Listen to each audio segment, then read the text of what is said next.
So dito tayo sunod mga kababayan. Eto na nga. Wait lang ha mga kababayan. Hahanapin ko lang po yung mismong nagsalita si... saan na ba yun? Ito mga kababayan nagsalita. Ito mga kababayan. Dito tayo kay Sal Panelo. Mga kababayan, si Sal Panelo po, magugulat po kayo sa malalaman ninyo.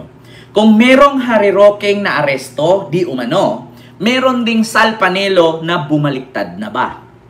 Nagtatanong po ako, Sal Panelo loyalista na ba? Panelo loyalista na? Nagtatanong lang po mga kababayan. So ito po mga kababayan ang ating pag-uusapan ngayon, magugulat po kayo na mas pinuri at napabilib si Sal Panelo kaysa kay Digong. Yes po, live po ito, Ma'am Princess Paris. So ito po mga kababayan, pakinggan ninyo ang reaksyon. They are underestimating this president. They tell us he's weak. Ayan na ha. Mga kababayan, ang mga tao daw. Maraming tao na nag-underestimate daw kay PBBM at sinabihan daw si PBBM na weak. Ramdam nyo na ba mga kababayan? Actually, hindi naman po ako nagtataka mga kababayan kung si Sal Panelo ay loyalista na. Kasi dati naman po itong kakamping. Nadikit lang kay Digong, nadikit lang si Harry Roque at si eto kay Digong, so naging DDS na. Pero mga kababayan, nag-iba po ang statement ni Harry Roque. Mas pinuri niya si PBBM kaysa kay Digong. Meron pa nga siyang sinabi dito na believe siya. Iba ang galawan ni Bongbong kaysa galawan ni Digong. May paninindigan daw itong presidente ngayon. Pakinggan ninyo ha mga kababayan. These people, they are underestimating this president. They tell us he's weak. I disagree. He has political will. He was able to do that in the... Sa mga nagsabi daw na si PBBM ay weak, no? Disagree daw siya. Kasi si PBBM daw may political will. Bakit? Mga kababayan, mamaya ipagpatuloy natin. Yung sinabi ni Sal Panelo na may political will daw si PBBM kasi napatunayan po niya. Kung naalala niyo mga kababayan yung banatan, no, yung debate ni Attorney Jesus Falces at ni Sal Panelo, mga kababayan, ang sabi kasi ni Sal Panelo, walang makukulong. Walang makukulong. Ang tabayanan mo. Walang maipakulong ang presidente. Hindi totoo yan. Walang makukulong sa flood control na yan. Ang nangyari mga kababayan, ilan na po ang naaresto na sangkot sa flood control. Sunod-sunod na yan. Mga district engineer, mga engineer, mga mayor, vice mayor, congressman, hanggang darating yan sa senador, mga kababayan. Nako po, sabi ko sa inyo mga kababayan, eto na. Yun po yung rason na kung bakit nasabi ni Sal Panelo na mayroong political will si PBBM. And true to the Hague, Mr. Duterte, the former president, and he was able to humiliate General Torre kung followed strictly his instruction. Pag ganyan ang klaseng tao, may political will, magaling siya. These people, they are underestimating this president. Kita nyo? They tell us he's weak. May ads po tayo. He has political will. He was able to do that in the KOJC. Can you imagine sending their 3,500 policemen just to arrest Kibuloy? He was able to arrest, detain, and throw to the Hague Mr. Duterte, the former president. And he was able to humiliate General Torre kung followed strictly his instruction. Pag ganyan ang klaseng tao, may political will, magaling siya. So, yun na mga kababayan. Dati, ang tawag ni Panelo kay Digong, PRRD. Ngayon, Mr. Duterte na. So, nagtatanong lang po, bakit nag-iba na yung mga statement ni Sal Panelo? Kasi dati kadalasan na kada bigkas ni Sal Panelo ay PRRD. PRRD. Ang problema ngayon, bakit Mr. Duterte na? Nagtatanong lang po.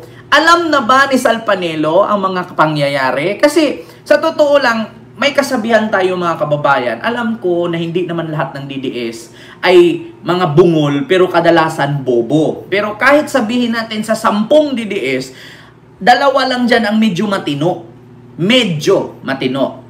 So ngayon mga kababayan, sabi ko sa inyo, itong si Sal Panelo, sa lahat po ng miyembro ng gabinete ni Digong, si Sal Panelo lang po ang walang issue.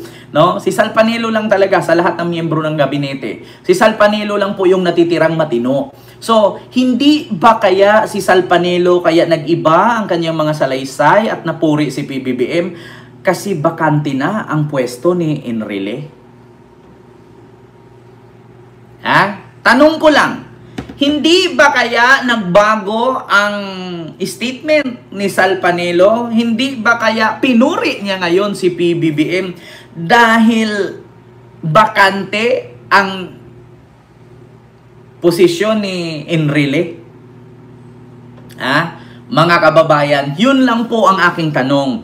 Kasi nakakapagtaka.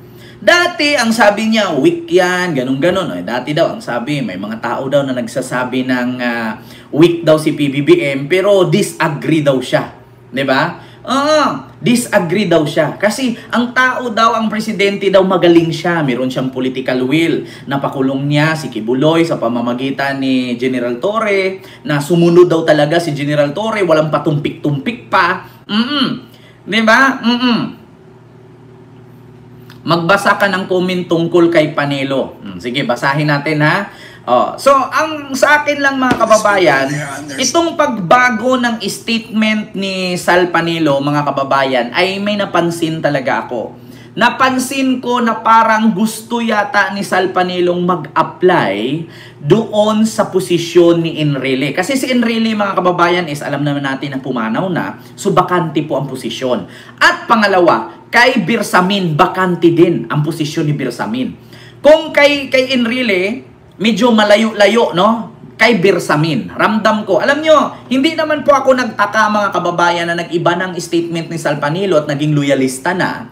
Kasi bakante po ang posisyon ni Bersamin, bakante din po ang IDM, no? Mga kababayan. So, hindi natin alam. So basahin natin ang mga comment dito. Nag-aral ba naman ng economic at political?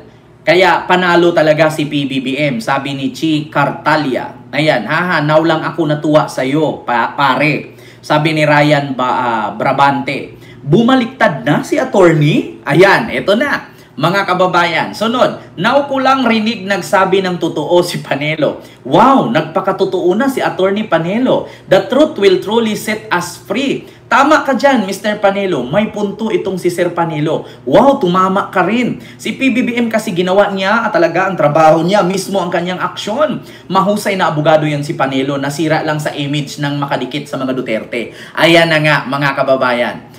Marami pong bakante ngayon. Sa gabinete ni Marcos. Kaya ramdam ko po talaga. Tingnan ninyo.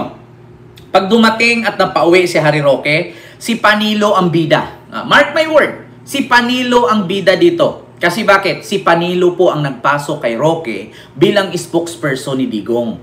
So, in the end of the day, nakulong si Roque.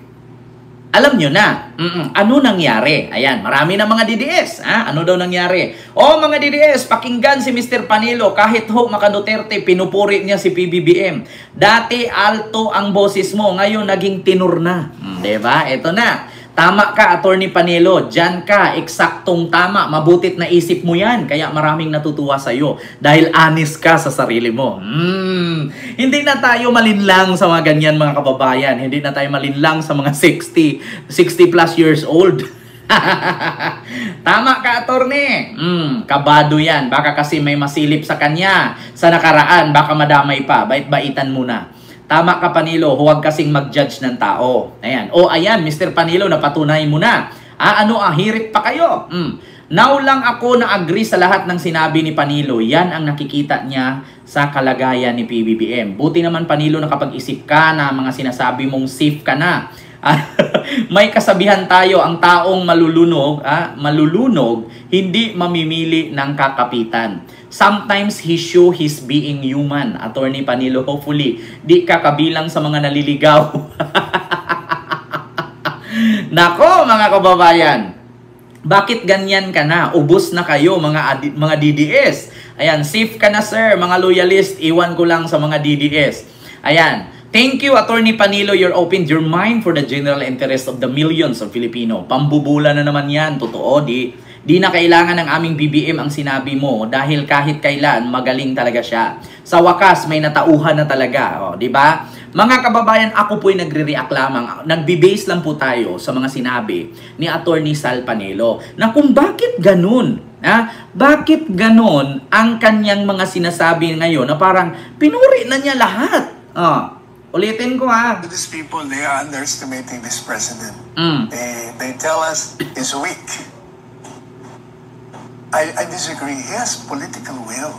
Ayan na. He was able to do that in the KOJC. Can you imagine sending their 3,500 policemen just to arrest Kibuloy? He was able to arrest, detain, and throw to The Hague Mr. Duterte, the former president. And he was able to humiliate General Torre, who followed strictly his instruction. Dati ang tawag niya kay Digong PRRD. Ngayon, Mr. Duterte, the former president. Tapos dati si General Torre, ang tawag niya is yung pangit na general. Ngayon, General Torre na. Tapos dati ang sabi niya, weak daw, walang ginawa, puro na lang salita, puro na lang pa-press off.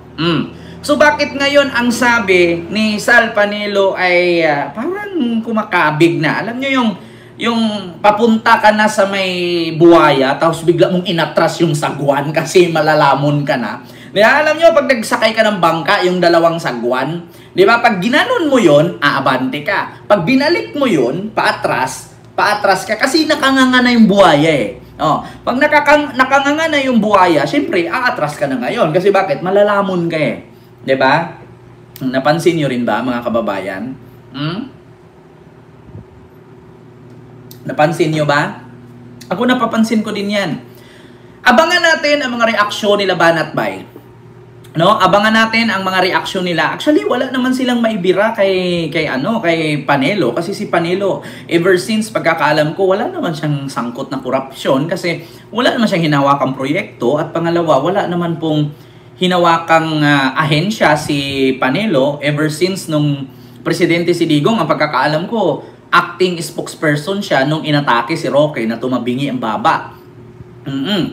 So, yun po yun mga kababayan, yung ating reaksyon ngayon.